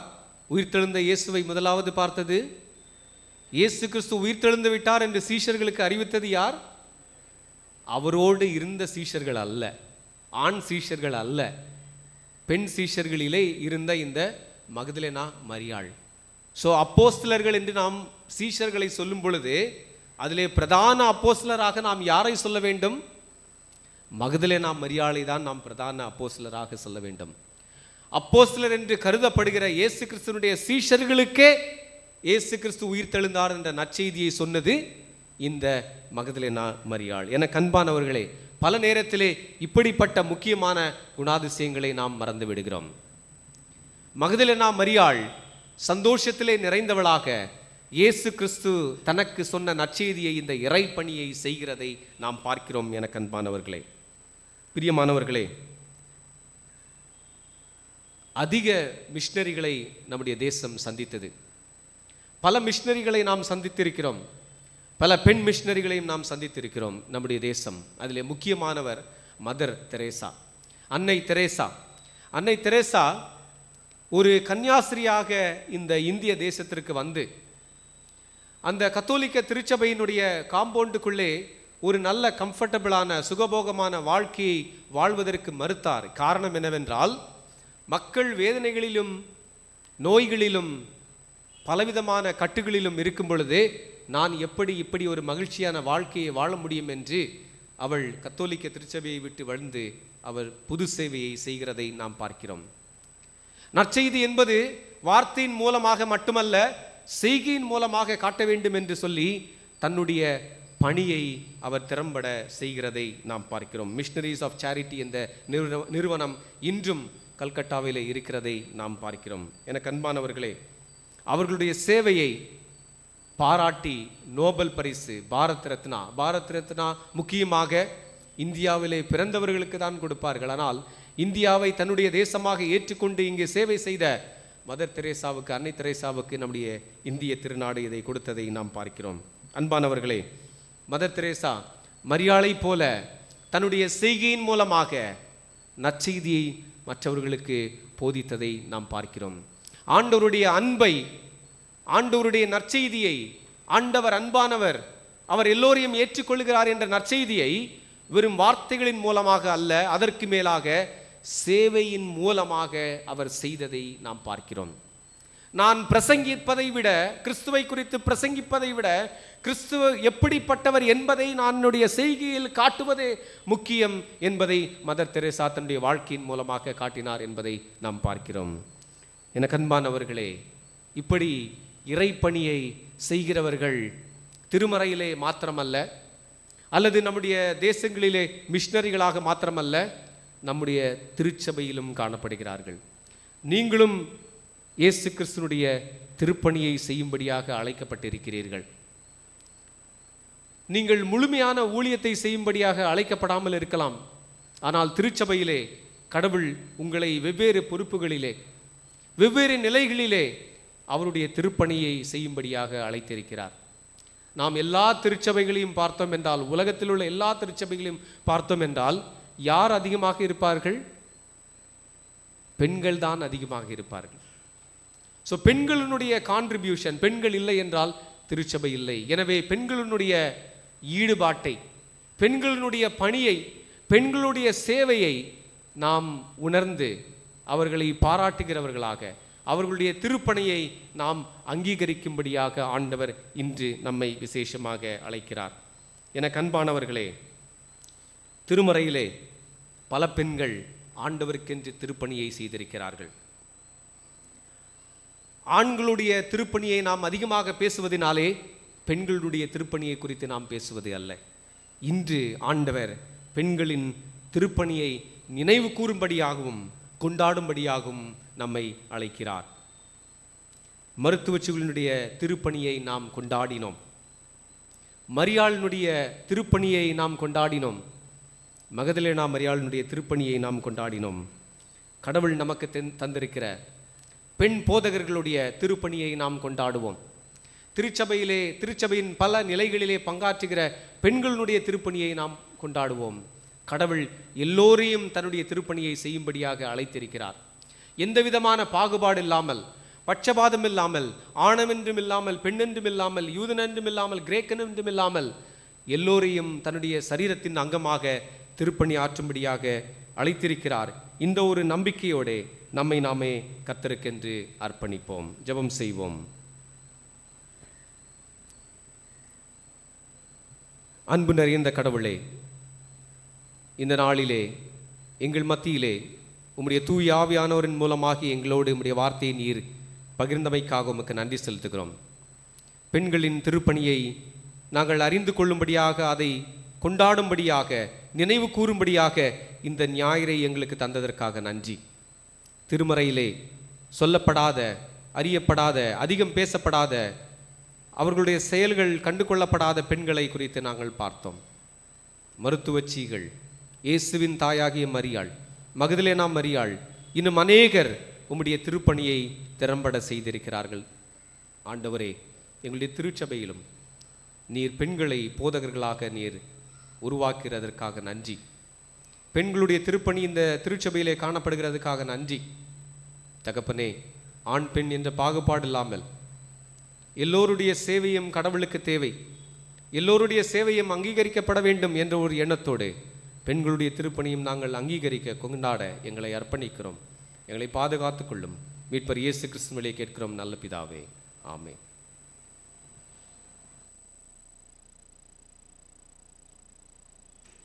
கர்த்தருடைய வார்த்தையை நமக்கு தெளிவாக எடுத்துரைத்திருக்கின்ற ஐயா அவர்களுக்கு நம் அனைவரின் சார்பாக நன்றிகளை நான் தெரிவித்துக் கொள்கின்றேன். கேட்ட வார்த்தையிலே நாம் நிலைத்திருக்கின்றவர்களாக எழுந்து நின்று அப்போஸ்தலரோடு கூட இணைந்து அப்போஸ்தலர் விசுவாச பிரமாணத்தை சேர்ந்து நாம் அறிக்கை செய்வோம். வானத்தையும் பூமியும் படைத்த சர்வவல்ல பிதாவாகிய தேவனை விசுவாசிக்கிறேன். அவருடைய ஒரே குமாரனாகி நம்முடைய நாதர் இயேசு கிறிஸ்துவை விசுவாசிக்கிறேன். அவர் பரிசுத்தாவினாலே கன்னிமரியால் உற்பவித்து பிறந்தார். பொந்து பிலாத்துவின் காலத்தில் பாடுபட்டு சிலுவையில் அறைந்து மறித்து அடக்கம் பண்ணப்பட்டு பாதாளத்தில் இறங்கினார். 3ஆம் நாள் மரித்தோட்டில் எழுந்தருளினார். பரமண்டலத்திற்கு ஏறி சர்வவல்ல பிதாவாகிய தேவனது வலது பாசத்தில் வீற்றிருக்கிறார். அவ்விடத்தில் உயிரோரை மரித்தோரை நியாயத்துக்கு வருவார். பரிசுத்தாவை விசுவாசிக்கிறேன். பொதுவாக இருக்கிற பரிசுசபையும் பரிசுவான்கள் ஐக்கியமும் பாவம் மன்னிப்பும் சரீர உயிர்த்தெழுதலும் நித்திய ஜீவனோடு என்று விசுவாசிக்கிறேன். ஆம். கர்த்தர் உங்களோடு இருப்பாராக. ஜெபம் செய்வோம். கர்த்தாவே எங்களுக்கு இறங்கும், கர்த்தாவே எங்களுக்கு இறங்கும். பரமண்டலத்திற்கு எங்கள் பிதாவே, இப்படி நாமம் பரிசுத்தப்படுவதாக, இப்படி ராஜ்யம் வருவதாக, விசித்தம் பரமண்டலத்திலே செய்யப்படுவது போல பூமியிலேயும் செய்யப்படுவதாக. அன்று வேண்டிய அப்பத்தில் எங்களுக்கு தாரும். எங்களுக்கு விரோதமாய் குற்றம் செய்களுக்கு நாங்கள் மன்னிக்கிறது போல எங்கள் குற்றங்களை எங்களுக்கு மன்னியும். எங்களை சோதனைக்குள் பிரவேசிக்க பண்ணாமல் தீமை நின்று எங்களை ரட்சித்துக் கொள்ளும். ராஜ்யமும் வல்லமையும் மகிமையும் என்றென்றைக்கும் உடையவைகளே, ஆமென். சபையார் அமரவும். திருச்சபைக்கான அறிவிப்பினை நாம் கேட்போம்.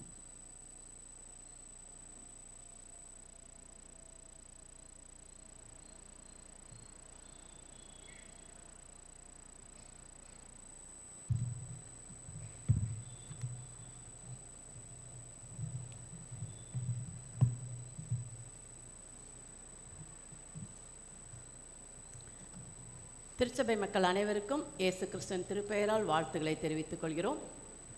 இன்று தேவ செய்தியையும் பெண்களின் மேன்மையை மிக சிறப்பாக செய்தியாக அளித்த டாக்டர் அரவிந்த் ஐயா அவர்களுக்கும் திருச்சபையின் சார்பில் நன்றி தெரிவித்துக் கொள்கிறோம். இன்று புதுமண தம்பதியாக வருகை புரிந்துள்ள திரு கௌதம், திருமதி கேத்ரின் கௌதம் அவர்களை மகிழ்ச்சியுடன் இத்திருச்சபை வரவேற்கிறது. நம்முடைய சென்னை பேராயத்திற்கு புதிய பேராயராக பேருட்பணி பால் பிரான்சிஸ் அவர்கள் 3/8/2025 அன்று பேராயராக அருட்பொழி பெற்று சென்னை பேராயராக பொறுப்பேற்றுள்ளார்கள் என்பதை மகிழ்ச்சியுடன் தெரிவித்துக் கொள்கிறோம். அவர்கள் பணி சிறக்க ஜெபிக்கும்படி அன்புடன் கேட்டுக்கொள்ளப்படுகிறீர்கள். இன்று ஆல்டருக்கு மலர்கொத்து வழங்கிய குடும்பத்தினருக்கு திருச்சபையின் சார்பில் நன்றி தெரிவித்துக் கொள்கிறோம். இன்று மாலை 6:30 மணிக்கு பெண்கள் ஐக்கிய சங்கத்தினரால் சாட்சி பகிரும் ஆராதனை நடைபெறும். வருகின்ற 13/8/2025 புதன்கிழமை இரவு 7 மணிக்கு ஆண்கள் ஐக்கிய சங்கத்தினரும், 15/8/2025 வெள்ளிக்கிழமை மாலை 6:30 மணிக்கு பெண்கள் ஐக்கிய சங்கத்தினரும் ஆலயத்தில் கூடி ஜெபிப்பார்கள். வருகின்ற 15/8/2025 வெள்ளிக்கிழமை காலை 8 மணிக்கு சுதந்திர தினத்தை முன்னிட்டு நம்முடைய ஆலயத்தில் ஆயர் அவர்கள் தலைமையில் கொடியேற்றம் நடைபெறும். திருச்சபை மக்கள் அன்புடன் கலந்து கொள்ள அழைக்கப்படுகிறீர்கள்.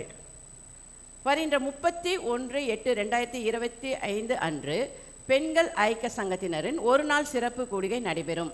விவரங்களுக்கு பெண்கள் ஐக்கிய சங்கத்தின் செயலர் பொருளரை அணுகும்படி கேட்டுக்கொள்ளப்படுகிறீர்கள். காணிக்கை விவரம்.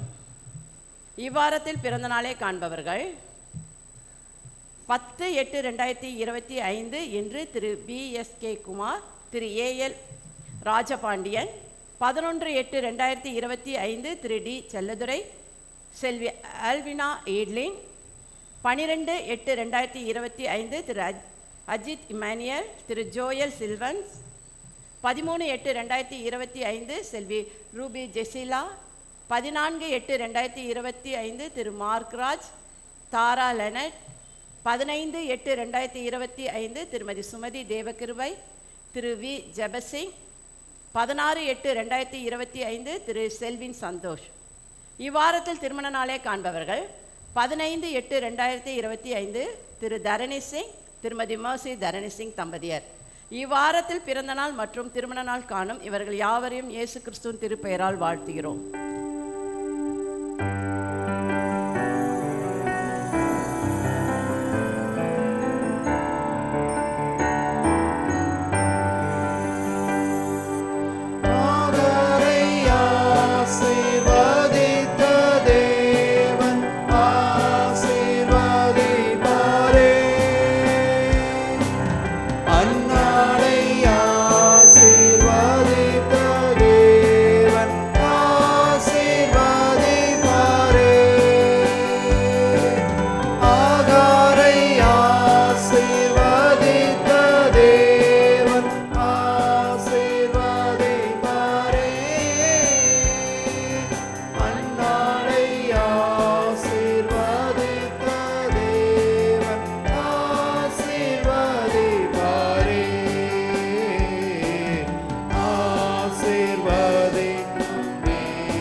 நாளிலும் வார நாட்களிலே தங்கள் பிறந்த நாட்களை திருமண நாட்களை காணுகின்ற திருச்சபையின் அங்கத்தினருக்கு வாழ்த்துக்களை நான் தெரிவித்துக் கொள்கின்றேன்.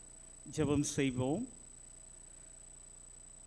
அன்பும் இரக்கம் நிறைந்த நல்ல ஆண்டவரே, மனமகிழ்ச்சியான இந்த ஓய்வு நாளிலே ஆண்டவருடைய திரு சன்னிதானத்திலே வந்தரு உமது மெல்லிய சத்தத்தை கேட்டிருக்கின்ற உமது அடியவர்கள் ஒவ்வொருவருக்காக நன்றி செலுத்துகின்றோம். ஆணையும் பெண்ணையும் சமமாக நீர் படைத்தீர். இந்த உலக வாழ்க்கையிலே அப்படிப்பட்ட ஆண்டவரே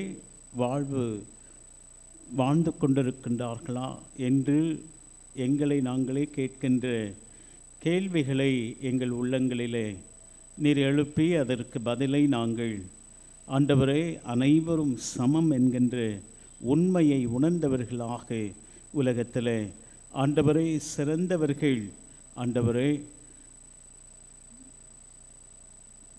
பெண்கள் என்கின்ற அந்தஸ்தை அந்த நிலையை ஆண்டவரை ஒவ்வொருவரும் உணரத்தக்கதான கிருபையை நித்தாரும். எங்கள் நாட்டிலும் இன்னும் 50 விழுக்காடு என்று சொல்லி 33 விழுக்காட்டிற்குள்ளாகவே இருக்கின்ற சூழலை நாங்கள் அறிகின்றோம்.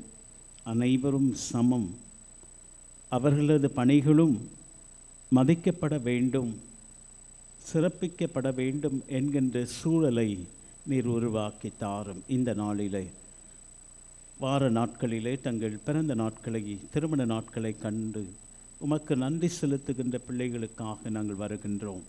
ஆண்டவருடைய கரம் பிள்ளைகளை கடந்த காலங்கள் முழுவதும் கண்ணின் மணியைப் போல நீர் பாதுகாத்தீர், பராமரித்தீர், தேவைகளை சந்தித்தீர், எல்லா சூழல்களிலும் அவர்களோடு இருந்தீர். அதற்கு நன்றி செலுத்தி புதிய ஆண்டானது மனமகிழ்ச்சியின் ஆண்டாக, ஆசீர்வாதம் நிறைந்த ஆண்டாக ஒவ்வொருவருக்கும் அமைய நீர் உதவி செய்யும்.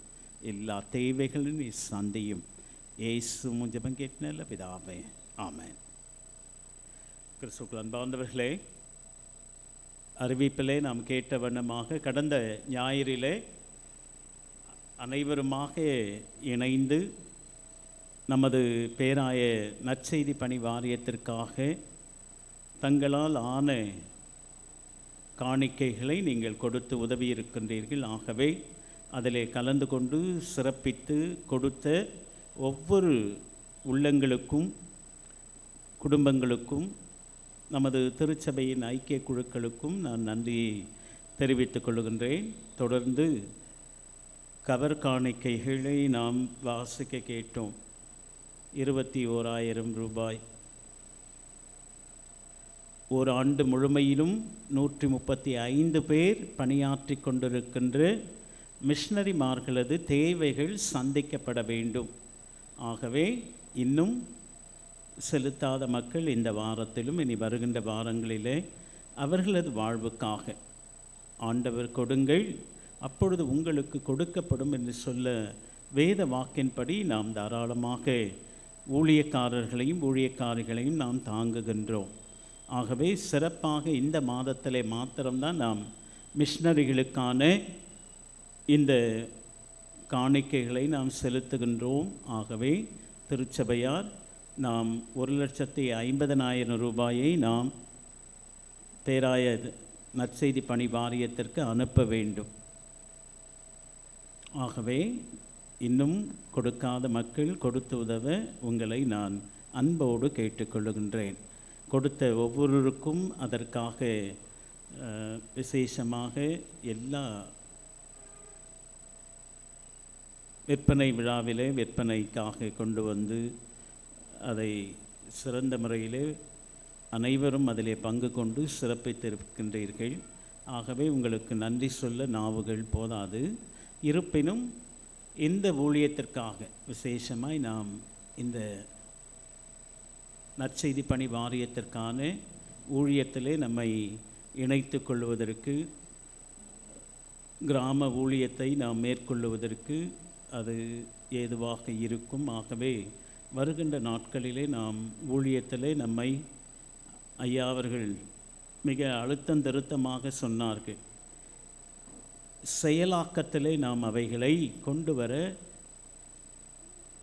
ஏன்னு சொன்னால் பவுல் சொல்கிறார், கிரியை இல்லாத விசுவாசம் செத்ததாய் இருக்கின்றது. செயலாக்கத்திலே நாம் செயல்படுவதற்கு தேவைகள் அதிகம் உண்டு. ஆனாலும் ஆண்டவர் நமக்கு அதனதன் காலத்திலே அவர் நேர்த்தியாய் செய்து முடித்து வருகின்றார். குடும்ப வாழ்வின் தேவைகளை ஆண்டவர் சந்திப்பார். ஊழியக்காரருக்காக கொடுப்பதினாலே நாம் ஒருபோதும் குறைவுபடவே மாட்டோம்.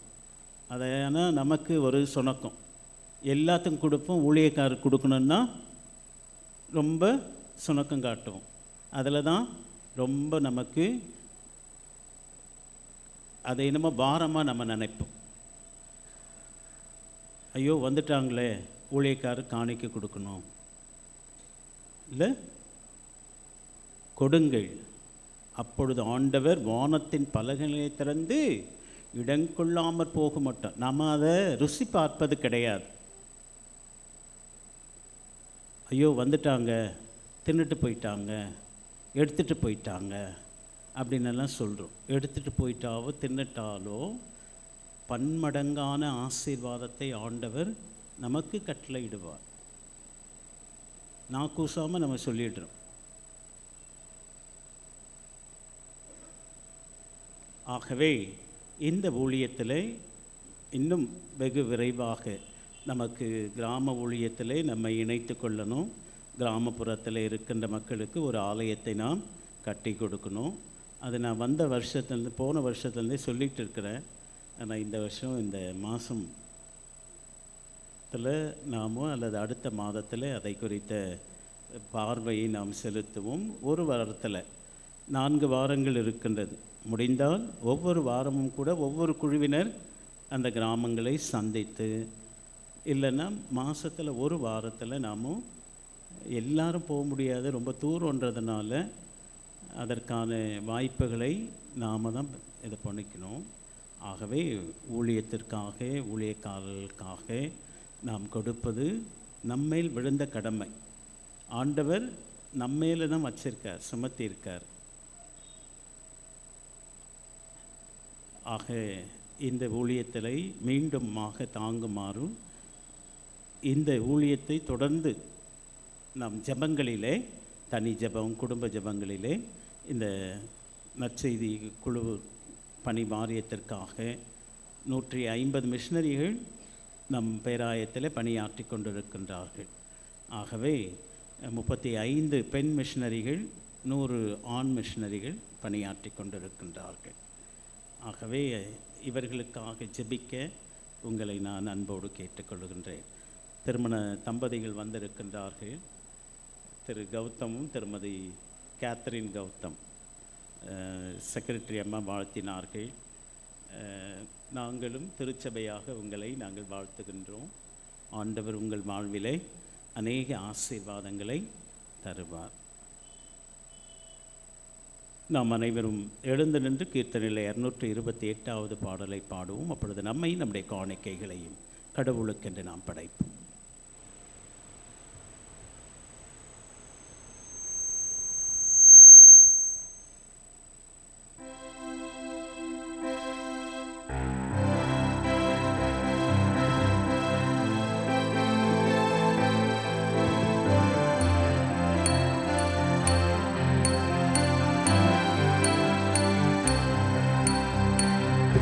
உங்கள் திருப்பணியை உறுதி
ஜெபம் செய்வோம்.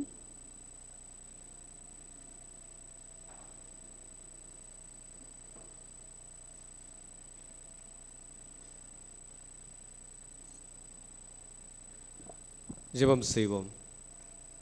எங்கள் தாயும் தந்தையும் ஆகிய சர்வ வல்லமையுள்ள கடவுளே, இந்த நன்னாளிலே உம்முடைய ஆலயத்திற்கு வந்து உம்மை துதிக்க, உமக்கு நன்றி செலுத்த, எங்களுடைய வாழ்விலே நீர் செய்த எல்லாவிதமான நன்மைகளுக்காகவும் உமக்கு ஸ்தோத்திரங்களை செலுத்தும்படியாக நாங்கள் இங்கே கூடி வர எங்களுக்கு கிருபை செய்தமைக்காக உமக்கு நன்றி செலுத்துகிறோம். இந்த ஆராதனையின் துவக்கம் முதல் இம்மட்டுமாக உம்முடைய கிருபை எங்களோடு இருக்கிறதற்காக நன்றி செலுத்துகிறோம். எங்களுடைய ஒவ்வொரு பாடல்களிலும் துதிகளிலும் ஜெபங்களிலும் வேத வாசிப்பிலும் இறை செய்தியிலும் உம்முடைய கிருபையும் பிரசன்னமும் இருந்ததற்காக உமக்கு நன்றி செலுத்துகிறோம். உம்முடைய ஆவியானவர் தாமே முழுவதுமாக எங்களை வழிநடத்தியதற்காக நன்றி. இந்த வேளையிலும் தகப்பனே, நாங்கள் கேட்ட சத்தியத்தை போல திருப்பணியிலே ஈடுபடுத்தி கொண்ட திருமறையிலே இருக்கிற பெண்களையும், எங்களுடைய நாட்டிலே வந்து பணியாற்றின பெண்களையும், திருச்சபையிலே பணியாற்றுகிற இறை பணியாளர்களையும், அதே போல பெண் போதகர்களையும், அவருடைய சேவைகளையும் நாங்கள் பாராட்ட கொண்டாட நீர் எங்களுக்கு கிருபை செய்தரல வேண்டும் என்று உடைய சமூகத்தில் செபிக்கிறோம். இப்படிப்பட்ட ஒரு நல்ல நோக்கத்தோட தகப்பனே, நாங்கள் உம்முடைய கிருபையிலே எல்லோரையும் ஒன்றென கருத, ஆண் பெண் என்று வேறுபாடில்லாமல் எல்லோரையும் நீர் ஒன்றாக படைத்ததைப் போல தகப்பனே, உம்முடைய கிருபையினாலே நாங்கள் ஒன்றாக உமக்கென்று திருப்பணியை தொடர்ந்து செய்ய நீர் கிருபை செய்தரல வேண்டும் என்று உடைய சமூகத்திலே நாங்கள் செபிக்கிறோம். இந்த வேளையிலும் தகப்பனே, இந்த ஆராதனையிலே கலந்து கொண்டிருக்கிற ஒவ்வொருவருடைய மக்களுடைய தேவைகளையும் நீர் அறிந்திருக்கிறீர். ஒவ்வொருடைய தனிப்பட்ட ஜெபங்களையும் நீர் கேட்டீர். ஒவ்வொருடைய தகப்பனே கஷ்டங்களையும் துன்பங்களையும் வியாதிகளையும் நீர் மாற்றி போட வேண்டும் என்று உம்முடைய சமூகத்திலே நாங்கள் செபிக்கிறோம். உம்மை மாத்திரமே நாங்கள் நம்பியிருக்கிறோம். உம்மை மாத்திரமே நாங்கள் சார்ந்திருக்கிறோம். நோயோடு வந்திருக்கிற வேதனையோடு வந்திருக்கிற மக்களுக்கு பரிபூர்ண சுகத்தை நீர் கட்டளையிட வேண்டும் என்று உம்முடைய சமூகத்திலே நாங்கள் ஜெபிக்கிறோம் கர்த்தாவே. அதே போல தகப்பனே, தங்களுடைய தேவை சந்திக்கப்பட வேண்டும் என்று ஜெபித்திருக்கிற ஒவ்வொருடைய தேவைகளையும் நீர் அறிந்து உணர்ந்து அவர்களுடைய தேவைகளை தகப்பனே சந்தித்தரல வேண்டும் என்று உம்முடைய சமூகத்திலே ஜெபிக்கிறோம். இதோ எங்களுடைய மக்களுடைய இல்லங்களிலே நீர் இருக்க வேண்டும் என்று உம்முடைய சமூகத்திலே ஜெபிக்கிறோம். பெருக்கமான ஆசீர்வாதத்தை நீர் அவர்களுக்கு கட்டளையிட வேண்டும் என்று உம்முடைய சமூகத்திலே நாங்கள் ஜெபிக்கிறோம் கர்த்தாவே. வேலைக்காக ஜெபிக்கிற தகப்பனே, நல்ல வாழ்க்கைக்காக ஜெபிக்கிற ஒவ்வொருவருக்கும் அவருடைய தேவைகளை நீர் சந்திக்க வேண்டும் என்று உம்முடைய சமூகத்திலே நாங்கள் ஜெபிக்கிறோம் கர்த்தாவே. விசேஷமாக இதோ உம்முடைய ஆலயத்தை விட்டு நாங்கள் கடந்து செல்ல போகிறோம். அது மாத்திரமல்ல, ஒரு புதிய வாரத்திற்குள்ளாக உலகத்திற்குள்ளாக நாங்கள் கடந்து செல்ல போகிறோம். எங்களோடு நீர் வாரும். உம்முடைய பிரசன்னம் எங்களோடு இருக்க வேண்டும் என்று உம்முடைய சமூகத்திலே நாங்கள் ஜெபிக்கிறோம். எங்களுடைய இல்லங்களிலே, நாங்கள் பணிபுரிகிற இடங்களிலே தகப்பனே, நாங்கள் படிக்கிற இடங்களிலே, நாங்கள் சென்று வருகிற ஒவ்வொரு இடத்திலும் உம்முடைய பிரசன்னம் எங்களோடு இருந்து எங்களை வழிநடத்த வேண்டும் என்று உம்முடைய சமூகத்திலே நாங்கள் ஜெபிக்கிறோம். இங்கே வந்திருக்கிற ஒவ்வொருவரையும் நீர் தனிப்பட்ட விதத்திலே நீர் தொட்டு ஆசீர்வதிக்க வேண்டும் என்று, அவருடைய தேவைகளை சந்திக்க வேண்டும் என்று உம்முடைய சமூகத்திலே நாங்கள் ஜெபிக்கிறோம். இதோ நாங்கள் உம்முடைய ஆலயத்தை விட்டு, உம்முடைய இல்லத்தை விட்டு, உம்முடைய பிரசனத்தை விட்டு நாங்கள் கடந்து செல்கிறோம். பிரியாத உம்முடைய சமாதானமும் சந்தோஷமும் எப்பொழுதும் எங்களோடு இருக்க வேண்டும் என்று உம்முடைய சமூகத்திலே நாங்கள் ஜெபிக்கிறோம். மறுபடியுமாக இந்த ஆலயத்திலே நாங்கள் அடுத்த வாரத்திலே வந்து துதிக்கும் வரைக்கும் ஸ்தோத்திரிக்கும் வரைக்கும் உம்முடைய மாறாத கரத்தினால் எங்களை தாங்கி வழிநடத்த வேண்டும் என்று எங்களுக்காக மரித்து உயிர்த்தெழுந்த எங்கள் அருமை இரட்சகர் மீட்பருமாகிய இயேசு கிறிஸ்துவின் வழியை கேட்கிறோம் நல்ல பிதாவே, ஆமேன். சேர்ந்து சொல்லுவோம். என் ஆத்துமாவை கர்த்தரை ஸ்தோத்திரி, என் முழுவலுமே பரிசுத்த நாமத்தை ஸ்தோத்திரி. என் ஆத்துமாவை கர்த்தரை ஸ்தோத்திரி, அவர் செய்த சகல உபகாரங்களை மறவாதே. ஆம். கடவுளுடைய இரக்கமுள்ள கிருபைக்கும் பராமரிப்புக்கும் உங்களை ஒப்புவிக்கிறேன். நம்முடைய ஆண்டவராகிய இயேசு கிறிஸ்துவின் கிருபையும் பிதாவாகிய கடவுளின் அன்பும் தூய ஆவியானவருடைய ஐக்கியம் வழி நடத்துவதிலும் பாதுகாப்பும் பராமரிப்பும் உங்கள் அனைவரும் இப்பொழுதும் எப்பொழுதும் சதா காலங்களிலும் தங்கியிருப்பாராக.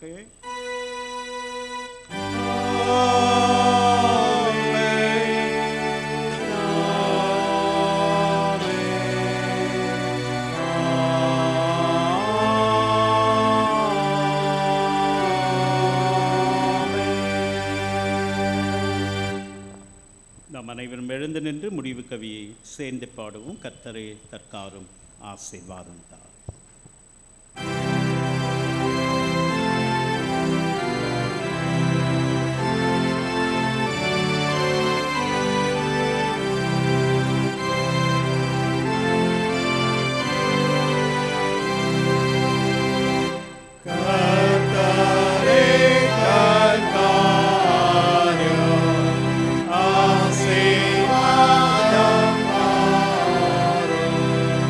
Yeah.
ஆண்டவர் உங்களோடு இருப்பாராக.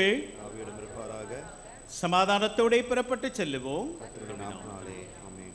தோத்திரம், எல்லாருக்கும் தோத்திரம்.